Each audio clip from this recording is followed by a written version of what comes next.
So let me show you how to connect an external hard drive to your iPhone Air.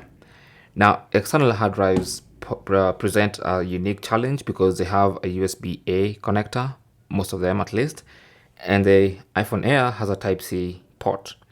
So you do need an OTG adapter like this one. Now, there are plenty of OTG adapters in different styles. Some have a little cable, some are just compact like this one. So you can get any OTG adapter and plug it into, or plug the hard drive into the adapter, and then the adapter, because it has a Type-C connector, goes into the Type-C port of your iPhone Air.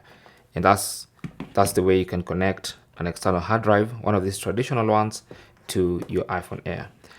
So you can see it's kind of working. So let's just wait for it to settle down. It's not as quick as SSDs.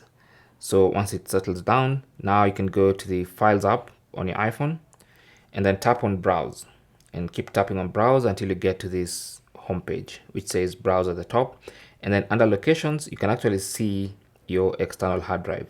Now, for me, I'm seeing two because this particular one is partitioned into two separate partitions, and I can access any. I can open up, check out the files and folders inside the hard drive, and I can go back and go into the other partition and check out the files and folders in there. So that is basically how to do that. Thanks for watching and good luck.